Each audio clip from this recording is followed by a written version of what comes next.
Hello and welcome to Everyday Lessons Every Day. I'm David McBee. Just a few years ago, my family walked on eggshells around me because I was so filled with anxiety and anger. I knew I had to make a change before I lost them, and that's when I turned to self-improvement books to work on myself and to improve my relationships. After several months of reading every day and applying the lessons I learned, I was able to go from grumpy to grateful. And it was this journey that inspired me to write my book, Everyday Lessons Every Day. The power of personal development changed me, and I believe it can change the world. To that end, I invite everyday people to share their everyday lessons and how those lessons are changing their lives for the better. This week, I sat down with Jill Phillips, author and retired occupational therapist. Jill is a storyteller for sure. She wrote the book Lamb Lash Street, which is about navigating family life in London after World War II. Her passion is to inspire families to connect through the telling of their past. And it was this journey, the learning about and telling of her stories, that taught her to better understand herself. Now she inspires people to do the things they want to do. Retirement didn't slow her down. In fact, she took the opportunity to refocus on herself and live an exciting life. I'm so grateful that she agreed to join us on Everyday Lessons Every Day because her story is truly motivational.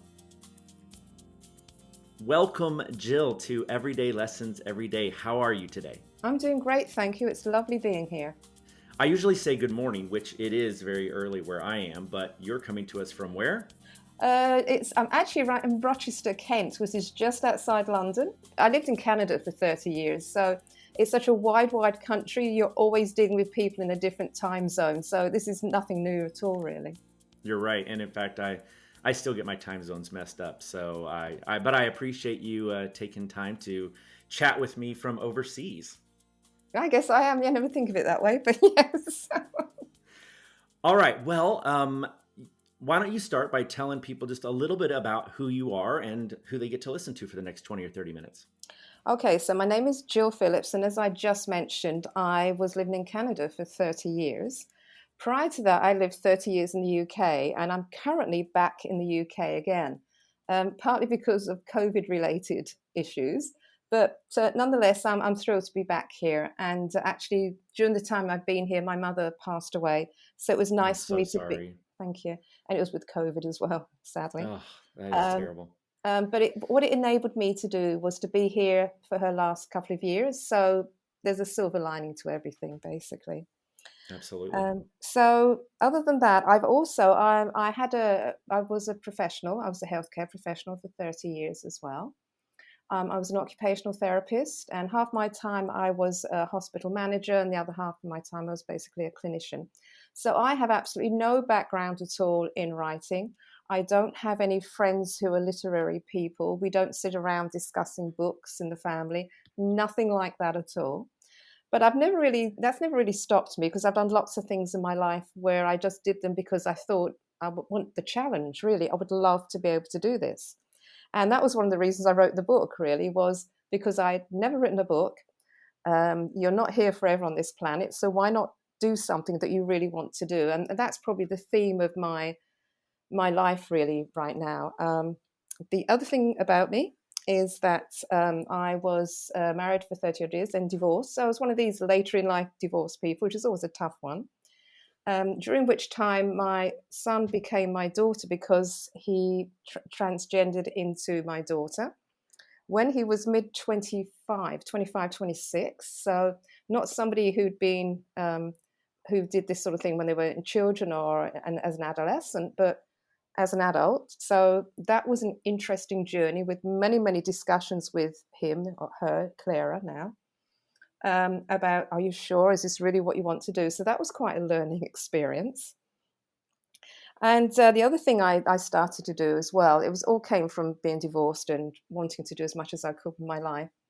Apart from writing the book, I also started running 5Ks. Now, even at school, I was the last person around the field at school. So it was a bit of a stretch for me. And I thought, I'd heard about Park Run. Park Run is known pretty much all over the planet here and there. And I thought, yes, I think I can do 5K. So I went to my trainer at the time. I was losing weight and doing all the healthy things at the gym. And I said, look, I really would like to run a 5K, but I'm in my 60s. Like, what do you think? And I was waiting for her to laugh at me and say, oh, what are you thinking at your age? She said, no, that's fine. She said, as long as you go to your doctor and make sure you check out there. So I thought, oh, okay, well, that's a surprise. I went off to my doctor, and the doctor said, well, we'll send you in for a stress test, make sure your heart and everything is good.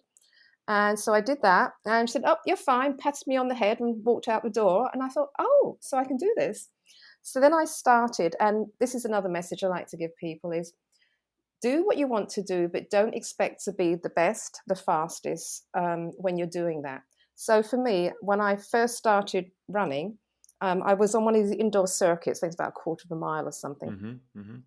And every time I passed the clock, which is on this circuit, I would do 6 running steps, and then walk the rest of it. So 6 running steps, walk the rest of it.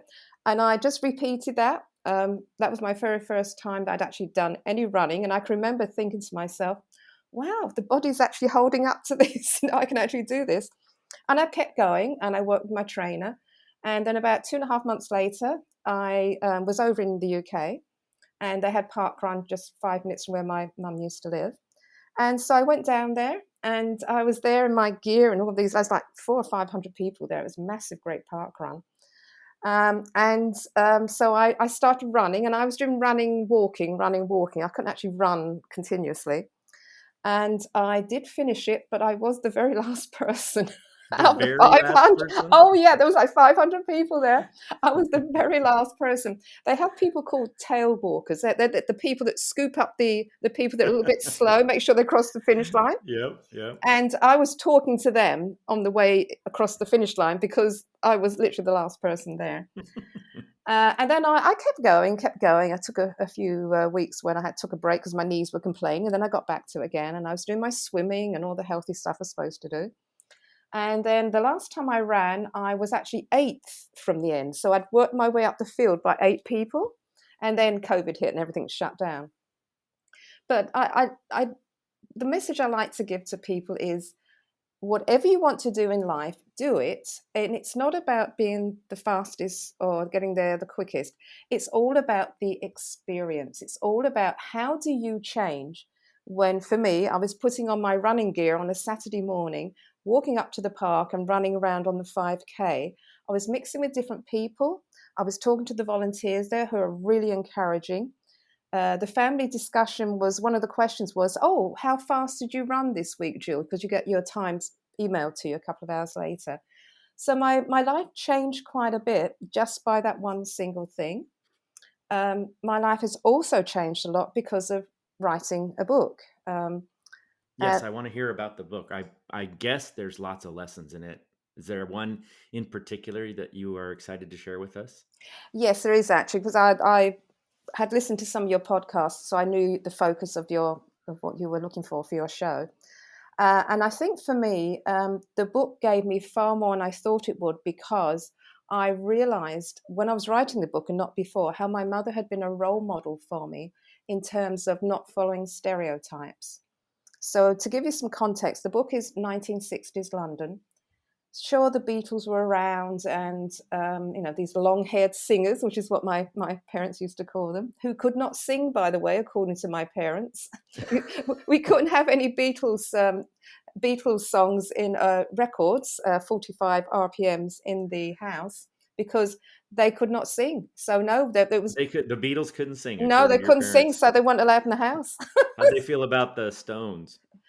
Oh, well, no, that they were actually quite vulgar, you see, because they did all this sort of gyrating stuff. Oh, So yeah. mum and dad said, and I was only 10, right? So you got to sort of factor that in as well. But they were into like Perry Como and all these, like, Frank Sure, Sinatra, sure. those sort of people. But going back to the book, when I was writing the book, I was really, literally, to start with, just really wanted to share the stories. Like mum used to talk about, auntie used to do this and uncle did that, and we'd go to weddings, there'd be all the family stories. And then I wrote down some of these family stories, and I started talking to mum about, okay, so can you tell me more about this? And what I learned is that, for example, that that my mother had actually been strafed. When you have the World War II pilots, the fighter pilots, they fire on the ground on people sometimes. The enemy fires on the ground. My mum and my aunt, on two occasions, were fired on by enemy pilots. And mum was 10 and auntie was like 13. And I was sitting there thinking, I had no idea about this. And so my message really to people is, if you want to write down your family stories, do it, because you learn so much more about your family. The other thing I hadn't really understood is how my mum was a bit of, she was very different from the rest of the family. And this is the life lesson that I got from this. So, for example, back in the 1960s, the men made all the decisions. Absolutely, all the decisions were anything that was above children's level of decision making. In terms of, yes, the mums looked after the kids and they provided for the food. But if you had to buy a sofa, if you had to buy any furniture for the house, if you had to buy a car, if you had to buy anything larger than that, all the men made these decisions. But mum decided, when we moved from Lamlash Street, which is the name of the book, which is Lamlash, is an unusual name, that we would actually own a house rather than rent a house. Now, my family were working class poor, Elephant and Castle, which is Cockney London. You drop your H's, you speak in Cockney rhyming slang half the time. So, for example, mum would say to me, Jill, go up the apples and go and comb your barnet, which means you go up the apples and pears, the stairs, and you go and comb your barnet your hair. So that's how we spoke. That was normal life, right? Okay. So in those days, the men who had, when you think about it, only 18 years earlier been at war and had defended the country, the men had a really high hero profile, if you like. So you did not go against the men in the family because they had fought and put their lives on the line during the war. And now in the 1960s, they were still very much the authority figure. But mum really didn't see life that way. She said that, no, when we move, we will be buying a house. And we did indeed get a mortgage when we moved out from Lamlash Street down to Kent.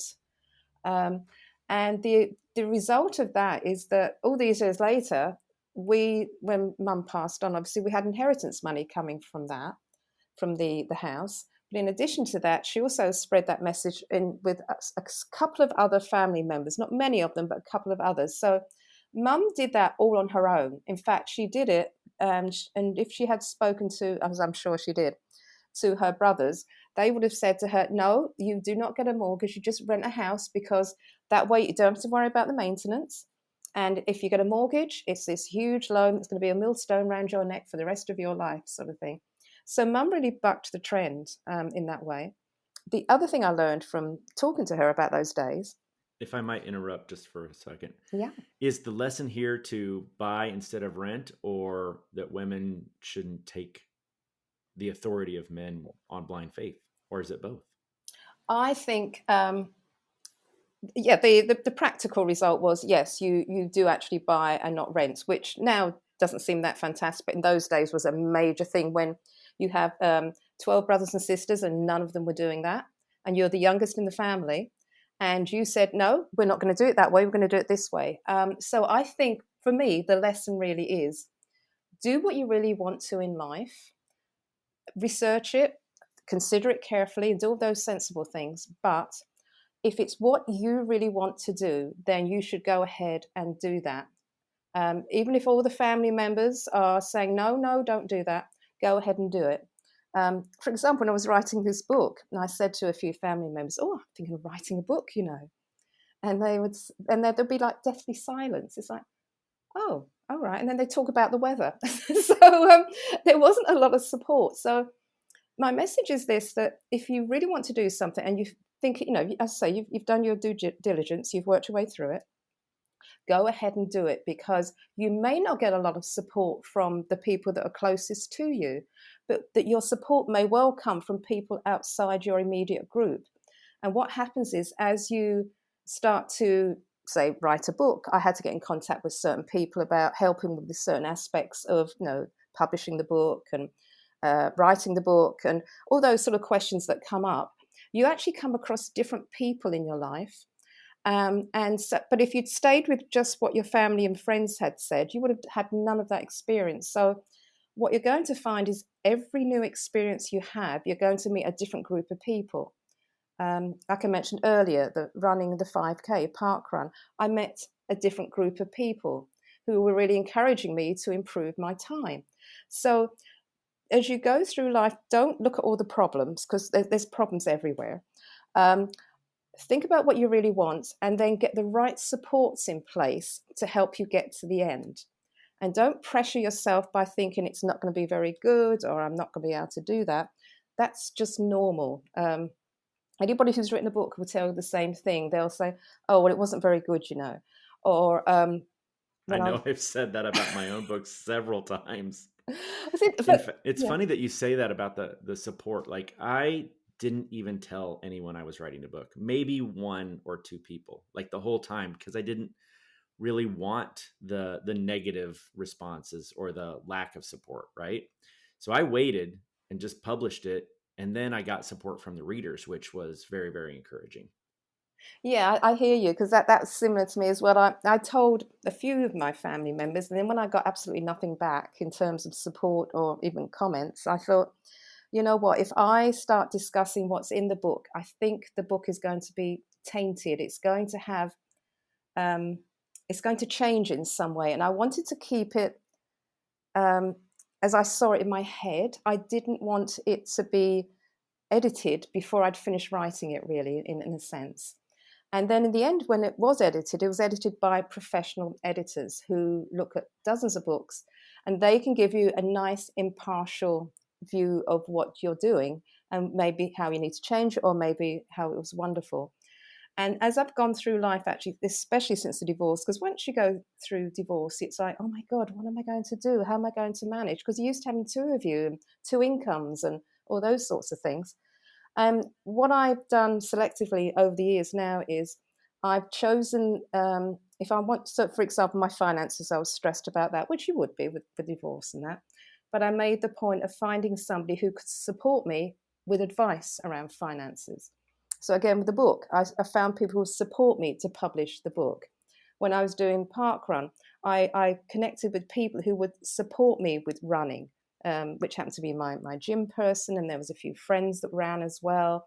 So it's worth, whatever it is you want to do in life, go ahead, do it, and then what you'll find is you will find the people who will support you through that. Jill, So what do you say to the person that's just too scared to get off the couch and go do those things? Like, Jill says, yes, I'll find the support if I go follow this project, but I don't know. I'm alone. I don't have anyone supporting me right now. How do I even get to that step? What do you say to them? we're all scared. We all sit there and put ourselves down, and we all do that. It's normal. But where you start very slowly, with very small steps, depending on what your thing is. I mean, um, for example, when I was starting to do the running thing, I just went to the gym because I wanted to get fitter, and then eventually it turned into the running thing. And then I can remember one day I actually got to the point where I could go to like Lululemons or one of these athletic stores, and I actually tried on one of these compression leggings things. And I looked in the mirror and I thought, oh my God, this is so good. But you do it step by step by step. I never, I mean, if somebody said to me, yes, you're going to be in your 60s and you're going to be putting on this running leggings things. And I looked in the mirror and I thought, my God, that is really me, you know? So it's not a sudden black and white thing. It's gradual, day after day after day. And you can go months without doing anything about it. And then you'll come back round to it. It took me 3 years to write the book. Some people, Yeah. some people say to me, "Oh, that was a long time." And I was thinking, "Yeah, I know. I struggled. There were months when I didn't write a thing, you know." Yeah. That's an awesome story. Is there anything else from the book that you're particularly proud of that you'd like to share? Um, I think I'm very proud of my mum. What I've learned from the book and from looking at her life is that I know now better who I am, where my roots come from. I understand now why I'm so stubborn about certain things, why I just keep going when other people are wondering, if I've lost my mind, because that's what she really did. That was, to me, that was the biggest. I mean, other than getting some information about family stories, that was the biggest thing I got from it. And that was over and above just the fact that I'd finished it and I could look it up on Amazon and see my name there in print, all these sorts of things, which is amazing. But yeah, I think my message to your listeners is really, whatever you really want to do, no matter how silly it may seem or feel, just explore it. Just go out there and do it, because you can do anything you want to. And even if you have to adapt how you do it, with my occupational therapy background, say, for example, you want to do, I don't know, surfing. Maybe you won't be out in Hawaii on the big waves, but you can still surf, or you can do the where you stand on the board and you paddle on the surfboard. Hmm. People do that all over the place. So look to see how you can still do what you want to do, but you may have to just sort of adapt it in some way. But you're still going to have that amazing experience and see yourself differently as well.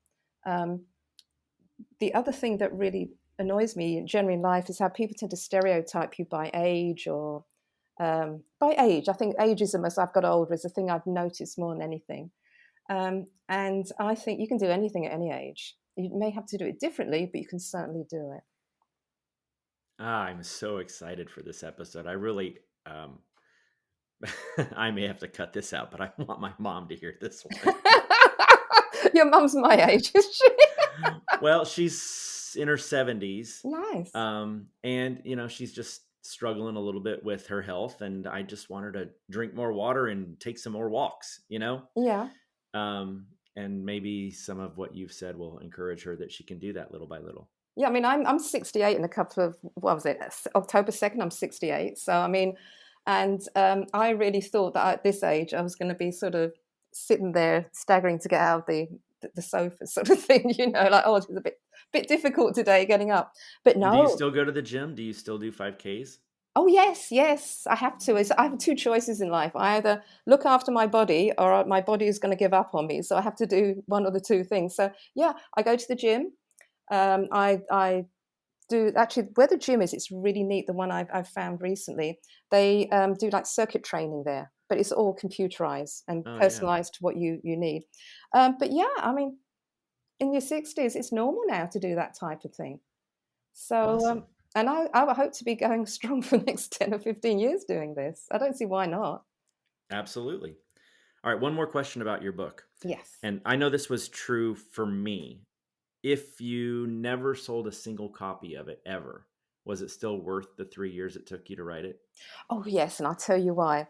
Last year, back in June, I was going through the manuscript for the book. The editor had made some comments. So I had it all printed off and I was going through with the pen, just making a few notes. And Mum was sitting next to me, and I said, Mum, would you like to read the book? Oh, yes, I'll have a look. And then, so she started reading it, and she was grinning from ear to ear for about, I think it was about 3.5 hours. I couldn't, she didn't even have a cup of tea to stop. She kept saying, have you got the next page, the next one, the next one? I said, well, just give me a minute, Mum, I'm just going to do this thing here.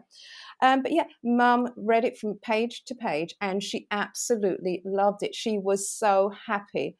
And so one of my memories now that she's gone, is that I can remember her sitting on the sofa, grinning from ear to ear, saying, oh, wow, this is really good, because she was remembering all the old days.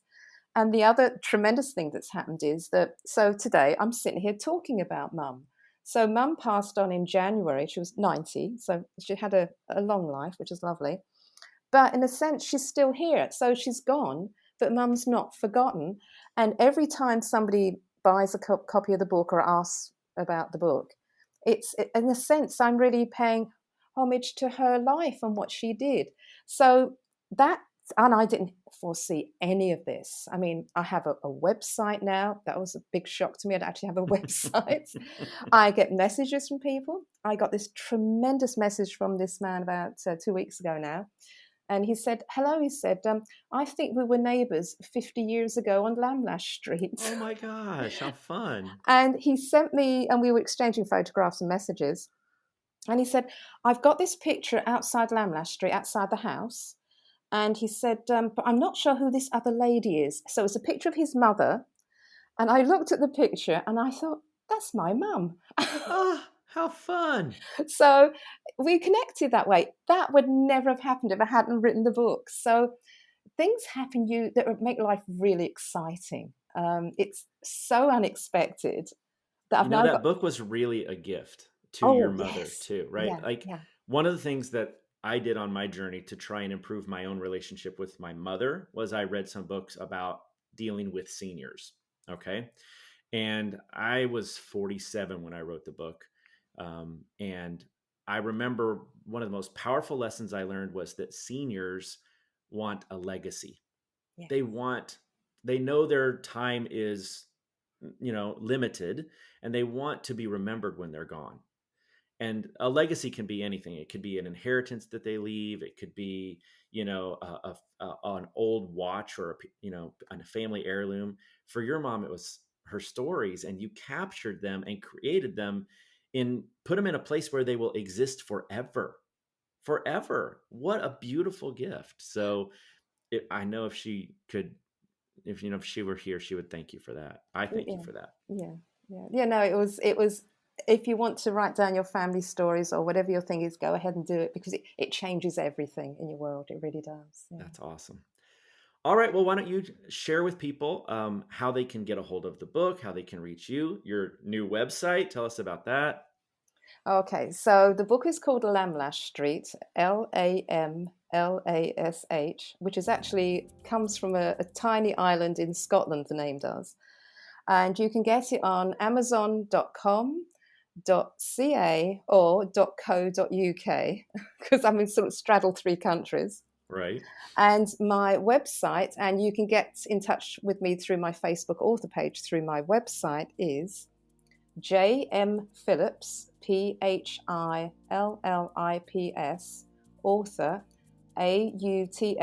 author.com.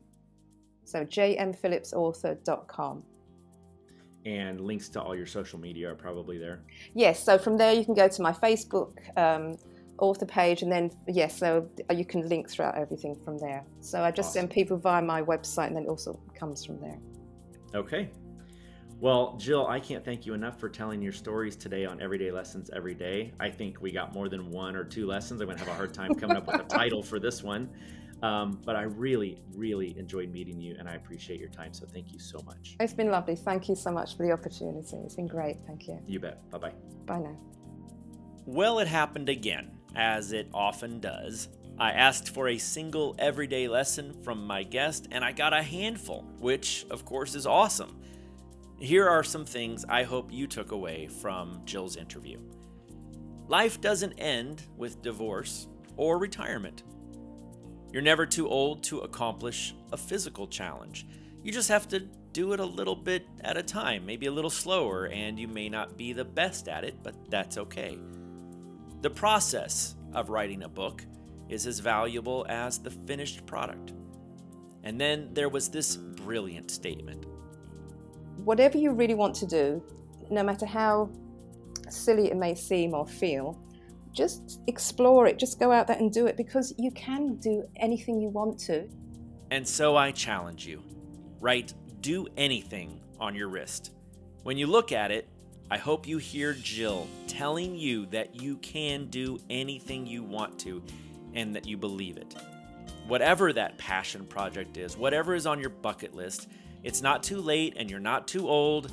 Just take it slowly, one step at a time. And even if you finish last, you can still accomplish your goals. Let me know what happens when you implement this lesson by reaching out to me at everydaylessonseveryday.com. You can also pick up my book while you're there or learn about hiring me to speak about personal improvement at your upcoming event. If you like the stories brought to you by Everyday Lessons Every Day, please consider writing a review, and also it would help me a lot if you would share this episode with your friends. Finally, do you have an everyday lesson that you'd like to share? I'm looking for guests, so if you have an everyday lesson you've learned from a self-improvement book or a movie or a song or a relative or your own life experience, I'd like to talk to you. Let's see if together we can make the world a better place. I'll see you next time. Now go out there and do something awesome.